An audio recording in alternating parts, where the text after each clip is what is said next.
thing that we've had in the studio, which many of you know, of course, is that we've been really interested in sort of the instrumentality of crisis as a way to, as a kind of occasion to contemplate architecture's relationship to very, very large scale phenomena. And in doing so, we kind of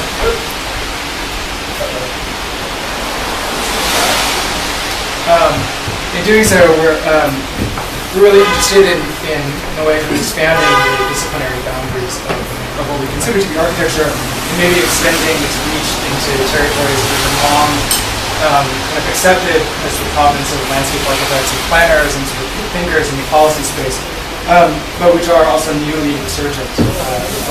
So in that sense, we're also really interested in enabling, empowering young designers to be thinking more directly about how to engage a whole host of issues of kind of ecological or geopolitical or social urgency. And at the same time, we are kind of deeply committed to the values and kind of the value of speculative design, as well as being indebted to a whole generation of designers and thinkers, particularly around the issues of digital methodologies and thinking in particular. And maybe that's a way for us to move thinking about crisis away from a kind of problem and solution paradigm, which accompanies or tends to accompany a lot of the design thinking around issues that have urgency. And I say that as a kind of warm-up, maybe because architecture, I think, is perhaps one of the last, if not perhaps the last, bastions of generalist and synthetic thinking. And that's not only a value that we hold incredibly dear in the context of the education of an architect, but it's also one that I think is increasingly necessary and urgent, especially or particularly when in a context where we're confronted with very, very serious things that we need to be thinking about. And also in a moment when I think the kind of sort of really reductivist binary of problem and architectural solution have a tendency to override all other modes of thinking. And so that's really the kind of grounding behind this studio. I'll show projects from 6 teams over the years in the studio, and one from the office that sort of engaged that idea, kind of engage in sort of contemporary set of facts and attempt to sort of springboard them into the future. So maybe just as a kind of prelude to all of that, this is actually brand new. It's hot off the presses. Those of you, many of you may know that the mayor recently, on Tuesday actually, unveiled a $20 billion plan to radically and thoroughly transform New York City on a citywide scale. And this is the result of months of work by our friends in the mayor's office of long-term planning and sustainability to deal with the after effects of Hurricane Sandy. It's gonna, it's fully published online at Plan NYC, and it's really it's a kind of thoroughly radical document about the wholesale transformation of New York City, and that's, I think, kind of a really incredible sort of maybe kind of way to sort of contextualize a lot of the work that's being done in the studio, which is this plan contains within it a whole series of design proposals that maybe 5 or 10 years ago, if they had been proposed in the context of the design studio, they would have been laughable as sort of too extreme or kind of too big. And I think that so much of the thinking about crisis or kind of matters that have a kind of urgency in the context of design tend to kind of take on a sort of interventionist scale. Not that there's anything wrong with kind of interventionist scale thinking, but I think that there are so many issues that we're confronted with in the city that really require the work of a large-scale actor. And so, one of the things that's one of the characteristics of the studio is that we've also been trying to kind of balance in many ways the sort of that other kind of duality between sort of getting your hands dirty in the kind of real world, and also the sort of like long-term thinking that is really required in order to so this is, and we also say that while that is a radical document, it's a really sort of dense and kind of impenetrable one. This is a very similar map done by this person from the studio from this past year, which is an overlay of the first draft FEMA advisory-based flood map over the kind of build context of the drawings. And what that means, so the kind of original FEMA map, which is on the right, the sort of designed map, if you will, is on the left. And what that represents is a kind of intersection between a sort of a kind of bureaucratic and risk management planning enterprise and kind of real material sort of reality of New York City. So you can start to see the kind of and here this is work by Katie Burke and Rachel Hayes. The kind of beginnings of a tool set that we've been sort of cultivating in the studio involving kind of cross exchange of information between platforms like GIS and Excel and other design softwares like Grasshopper, begin to kind of merge the sort of data space and design space within a single working platform. But this is also a kind of fairly radical map. The kind of pedestrian sort of analysis is that the shaded zone represents a new territory as its first round draft of FEMA's proposal for the kind of revised base flood elevation. It basically means that the zones that are within that map are uninsurable for flooding in the absence of large-scale transformation. In other words, houses have to be built up on stilts, bulkheads have to be constructed. Like there's a tremendous sort of physical transformation of the city that's taking place under that layer.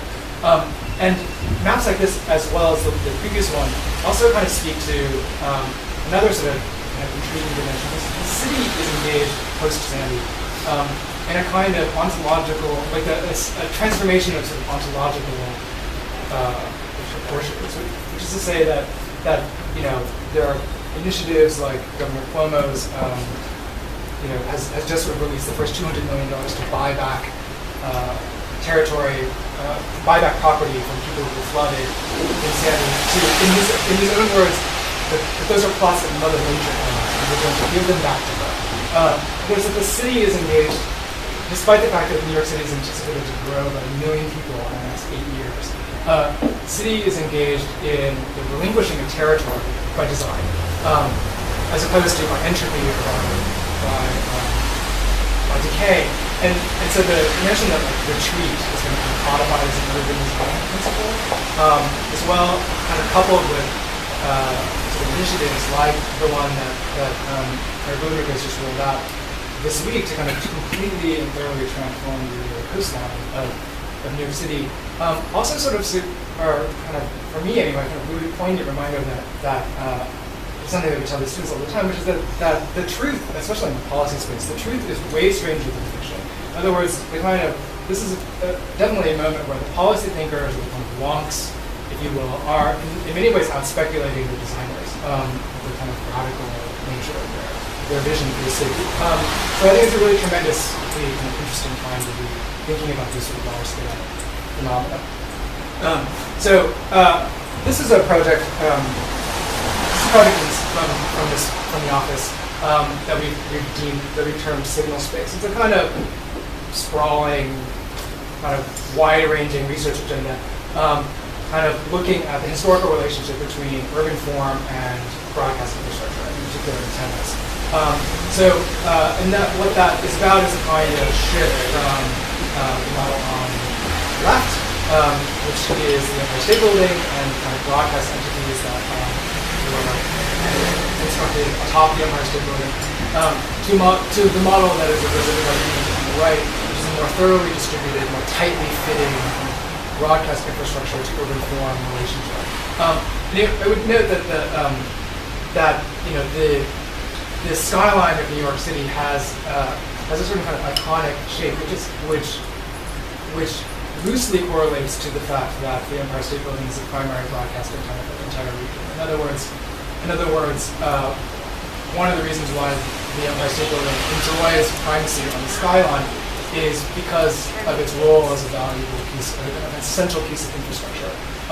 And that is a relationship that the owners of the Empire State Building for generations have used to kind of tamp down vertical development in the region around the Empire State Building. Because with broadcast, as with mobile, which is the kind of new thing that we're talking about, the uninterrupted line of sight between antennas is still the surest measure of signal quality. We were, this is a project that was in research that's being conducted in the office with Justin Snyder. These are some images that were exhibited in SFP over the summer. But we're kind of taking an interesting sort of mapping of that mobile phone infrastructure, which is increasingly essential. The FCC anticipates a 30-fold increase in the transmission of mobile data in the next 5 years. They're increasingly essential to every aspect of our daily lives, and also kind of newly also in the news because of the amount of information that's being harvested from those networks. But it's also maybe the most essential piece of infrastructure that is also entirely private, privately owned, privately controlled,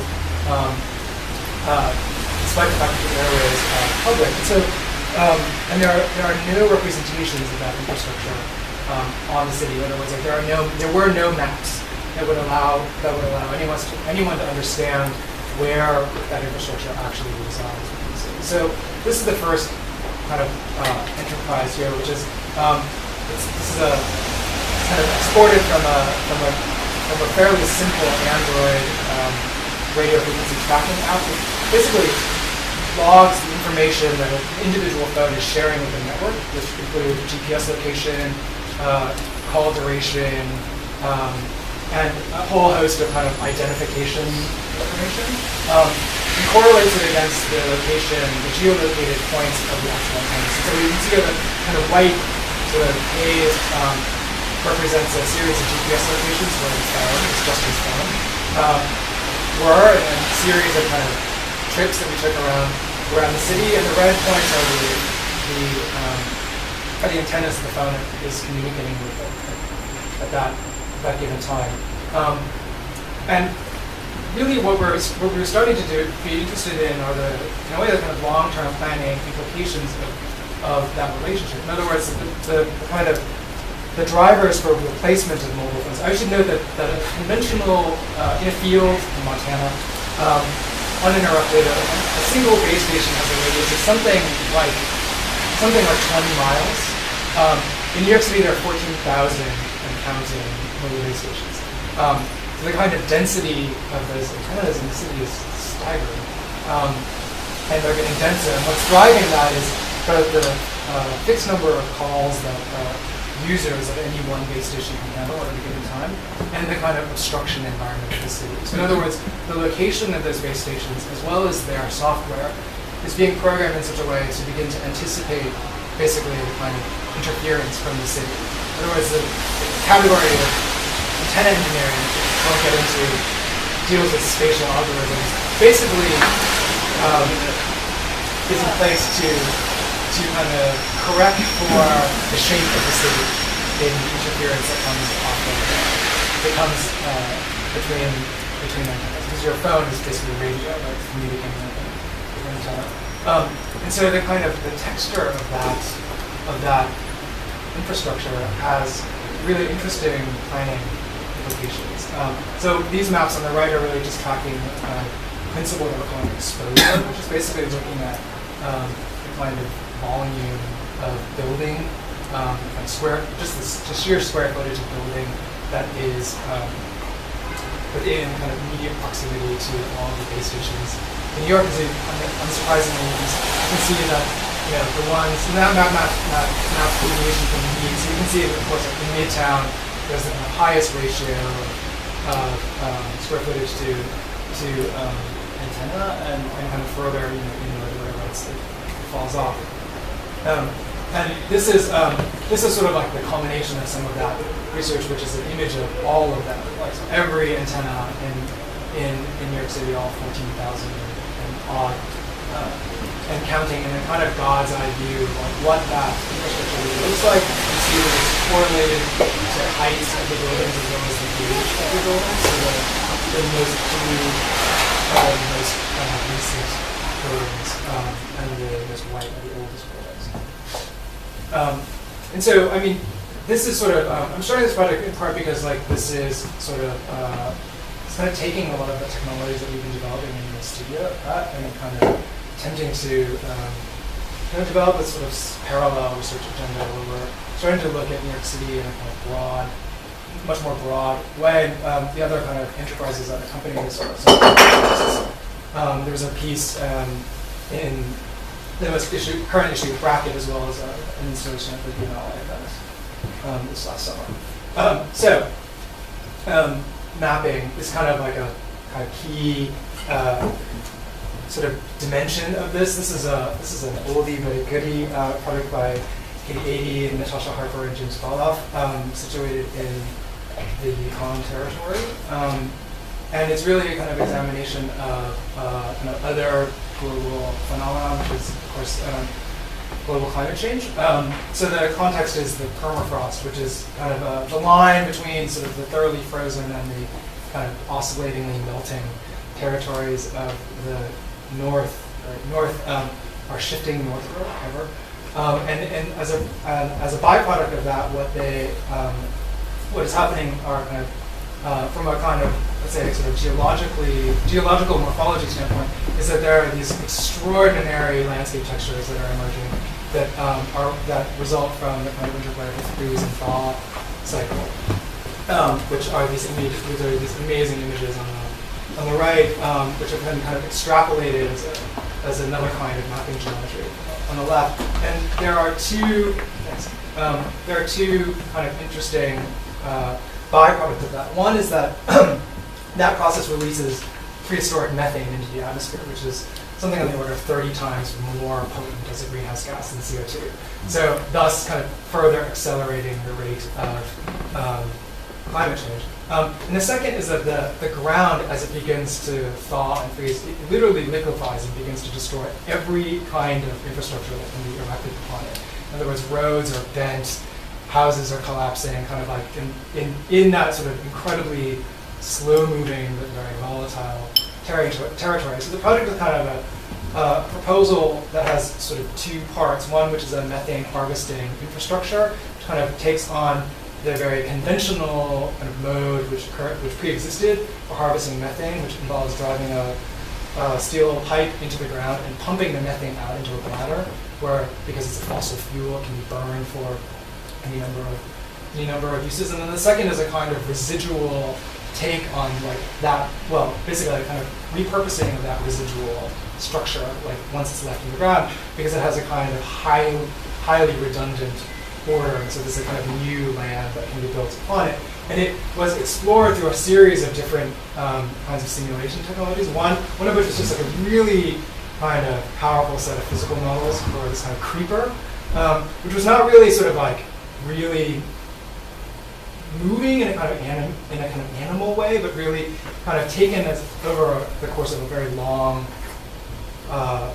term of time. Like you could begin to kind of understand it sort of creeping over the landscape and leaving this kind of residual structure behind. And so the sort of total lifespan of that material enterprise might look something like this, where initially there's a kind of mapping, it's a kind of subdivision of the landscape on the basis of like these kind of freeze and balls, pools or kind of lagoons, subterranean lagoons of methane gas, and then kind of erection of a membrane, which then begins to fill, which is then kind of de-installed, leaving a kind of residual material behind, which is then, which might look something like this, which would then be kind of, which would be this sort of highly redundant structure that you could erect a new kind of landscape on top of. They sort of like went far enough to kind of literally sort of subdivide it for like suburban development for these kind of off the grid communities, of course, because the methane, like the kind of infrastructural capacity of the methane is one order, but then it would leave like sort of excess, kind of like more locally extractable methane pockets that you could use to power a house, for instance. So that's a very early project. This is a more kind of a recent set of mappings that are looking. We were invited to participate in an initiative last year that was called the Culture Now Project, which was curated by Tom Main and involved 12 different schools of architecture, each of which took on a different struggling mid-sized American city to contemplate exactly these kinds of things that we're talking about. So our city was Newark, and one of the kind of really extraordinary maps that we worked on in a workshop is the one that's on the left, which is also a map that had never been done before. So Newark is host to one of the densest collections of EPA registered brownfields in all of the Northeast. And while that list of properties was available, it had never actually been mapped before. So this GIS layer was actually given to the planning department in Newark so that they could publish it and use it as part of their planning enterprises. And this is one of the projects from the studio, which is by Elena Hasbin and David Petrica, called Alien Pastoral. And it's really kind of examination of a series of landscape, kind of found landscape typologies that one finds in New York, kind of landscape green spaces. On the left, or I should say on the right, are the sort of quote unquote managed or controlled green territories, which are the municipal parks. On the left are the kinds of growths that one finds in. Is there a laser on this thing? In vacant lots in Newark, which are these kind of like feral territories that are overgrown with native fauna, and sort of curiously in between are these zones which are derelict municipal parks, which are kind of in a state of transition from one condition, one manicured condition, to a more feral one. So these guys were kind of mapping then a whole host of kind of pressure points that would contribute to ultimately what they consider to be the risk of neglect. In other words, kind of looking at, it would be very easy. Newark is one of the most underserved cities, in fact, the most underserved medium or large scale city in all of the United States for green space. Like it has the lowest acreage of green space to population of any city in the United States. And this is maybe kind of speaking to what I was saying before about this kind of sort of simple problem and solution paradigm, which is that the simple solution to that problem is rebuild more parks. But unfortunately, the city is also bankrupt, and so the maintenance regime that is involved in kind of building those parks, if you could even get the funding to kind of construct them in the first place, is completely unworkable in many regards. And so this kind of like risk of neglect is actually a very real phenomenon, both for the municipal territories as well as the privately owned ones within the city of New York. And so this is a kind of zoom in of that kind of is a kind of mapping speculation about that sort of goes from the kind of pre-existing vacant lots, taking into a whole host of factors involving kind of environmental toxicity, as well as kind of the adjacency with other modes of vacancy, to kind of speculate on a new kind of emerging feral territory that might begin to kind of spread, in a way, kind of like a virus within the city, and a kind of intriguing mapping of sort of the new kinds of public circulation that tend to emerge as a result of that, because of course those weeds, if you will, don't really respect property boundaries, and so they tend to kind of take over the sidewalk, as well as kind of forcing people to kind of move off their path of travel. And that was simulated in a really kind of sort of fun cellular automata simulation, which was then used to drive, which was kind of hybridized with a brownfield remediation protocol, which involves kind of the excavation of the earth, the kind of compartmentalizing of it, the remediation of it, and the kind of redistribution of that earth. So this is a practice that has federal funding, and so the project became an exploration as to whether or not this protocol could be in a way hijacked to produce another kind of park space. So this is that it's kind of hybridized with this other protocol, which is a bioremediation protocol for removing heavy metals from soil, which interestingly a lot of those native plants have exactly these properties, and so it's a sort of interesting intersection of the two. And those milling protocols begin to produce kind of landscape forms like this, which were kind of milled in the CNC and foam. And then they were kind of explored in sort of super ultra long kind of scenario images that begin to take on the guise of a kind of narrative landscape painting.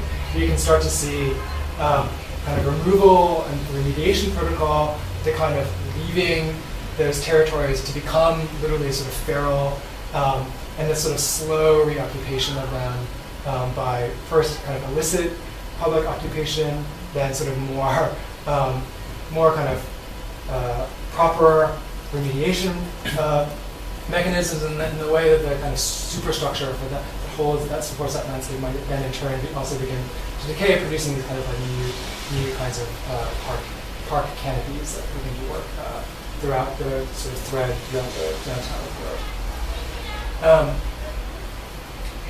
I'll show a couple more. This is a project by Brad Bisnard and Sally Chu from the most recent version kind of iteration of the studio this past year. We're looking at the Bronx. So this kind of the sort of role of the large-scale actor, the kind of municipal entity, the kind of tension between the individual and the collective enterprise is something that is also very interesting to us in terms of thinking about that capacity that infrastructure has to kind of manage those extremes of scale between the kind of like individual and the collective.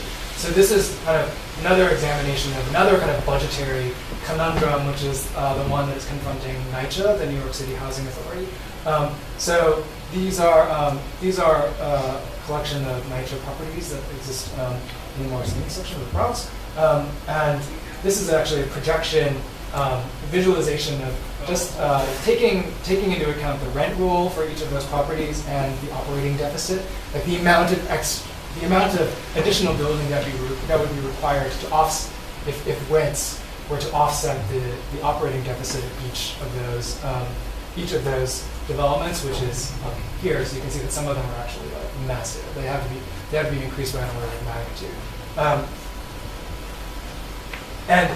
So the project kind of like took on another sort of, let's say, kind of territory agglomerating enterprise where the sort of circulatory path of the housing developments is sort of theoretically extended to begin to kind of incorporate more of the adjacent territories abutting the NYCHA properties, and in exchange to begin to kind of diversify and partition off areas of the park underneath the tower, which NYCHA is actually currently engaged in a kind of planning enterprise to do exactly that, which is to sort of divest themselves of their really fallow territory that is not being used as a way to both increase the sort of programmatic diversity of what's contained within those housing developments, and also as a revenue generator. So the project kind of took on this kind of guise of a kind of game that would be threaded through that development to relieve the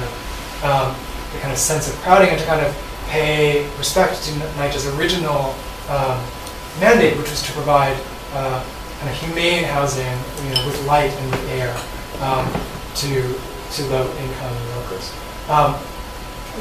So these are kind of some earlier iterations of what that kind of cloud-like agglomeration might look like, and some speculations about sort of like how these kind of new circulatory cores get kind of dropped down into intermediary landscapes, and the landscapes begin to kind of turn up these scaffolding kind of structures to begin to kind of populate the interior of the housing developments. And then also how there's a kind of feedback mechanism, both the sort of pre-existing surveillance regime that exists within Chen, as well as the sort of sensory regime that would begin to allow the sort of use structure to be calibrated over time. This is another kind of similar kind of project for Los Angeles by Cole Reynolds and June Pak, which is also looking at a different kind of circulatory conundrum, which has to do with accessibility. So this is a map. This is a mapping of a region of the kind of center of downtown of Los Angeles, looking at accessibility to transportation. So basically, in their analysis of census data and other kind of social data, Scouts were finding that there are these pockets within. This is maybe a better image. There are some pockets in sort of these zones over here where there is both an extraordinarily low rate of automobile ownership. So effectively, no one owns a car, and yet the closest point of public transportation is over 1 mile away. So the kind of inherent isolation, kind of transport-driven isolation that happens in those quadrants of the city was a way that the site began to emerge for that project. And the proposal is really a kind of sort of intermediarily threaded circulatory infrastructure, which takes on a kind of highline-like quality and begins to kind of situate sort of car sharing and bike sharing kind of kiosk charging stations for electric cars and a kind of elevated pedestrian park-like walkway that begins to span over the kind of pre-existing lots. And as a kind of exchange for that, so they begin to kind of take on these. So there's a sort of rainwater collection module. There's a charging station for a very small kind of car share, electric car share, and these kind of canopy spaces that are the retail districts, and where the structure begins to kind of cross over individual backyards.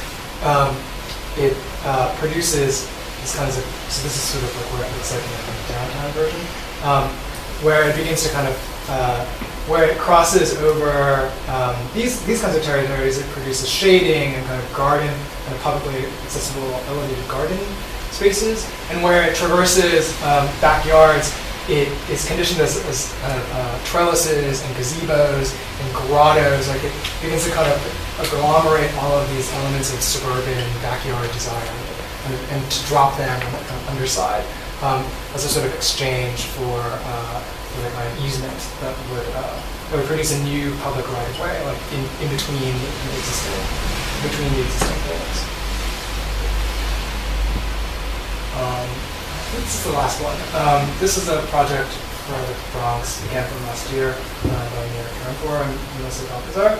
And it's really looking at a kind of critical organ of New York City, which actually, if we were to go back to the very first map being published by the city, find is also being thoroughly reconsidered, which is Hunts Point. It's the point from which 80% of our fresh food in New York City comes through Hunts Point.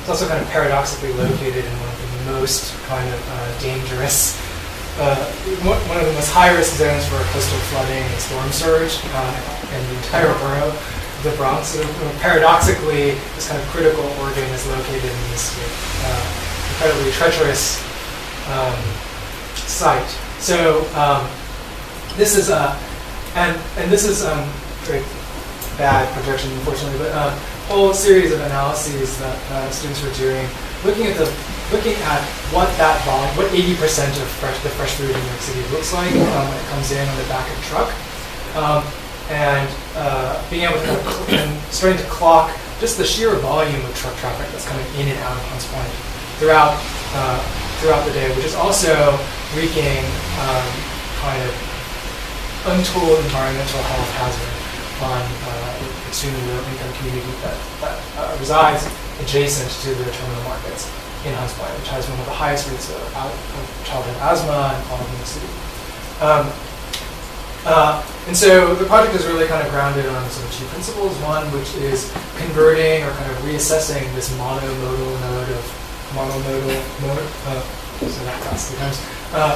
Kind of mode of transport and logistics, which is truck, and looking at a series of kind of historical and contemporary assets. Hunts Point was actually built on the site of what was previously the center of steel production in New York City, and so it has rail connections to all the major rail corridors in the Northeast, and it's also, as we all know, located in a flood zone, and kind of on the waterfront. And so, kind of looking at kind of multiplying the logistical modes that begin to condition that site, and at the very least, kind of multiplying it by 3 to include both sea and rail.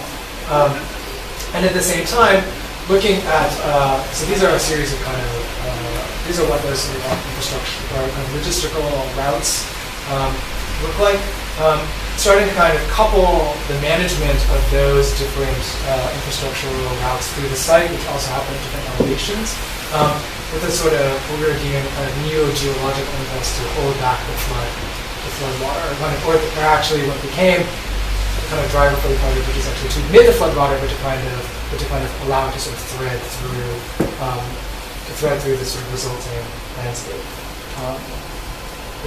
I should note that those routes once again became sort of drivers for CNC milling protocol, which produced models like this, with this kind of interwoven routing that's happening through a new revised topography that is full of these kind of low spots that begin to make the water through this extremely complex interwoven section where the public pedestrian trains and the train trains and the trucking trains are being threaded around one another, and sort of where you start to get a kind of a very deep sectional view through a new infrastructure and landscape hybrid.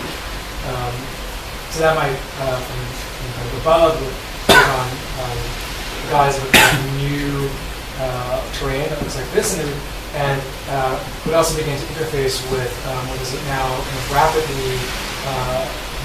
rapid process of remediation of the Bronx River, which is happening now. And then it would reveal a different kind of texture, kind of new emergent circulatory texture.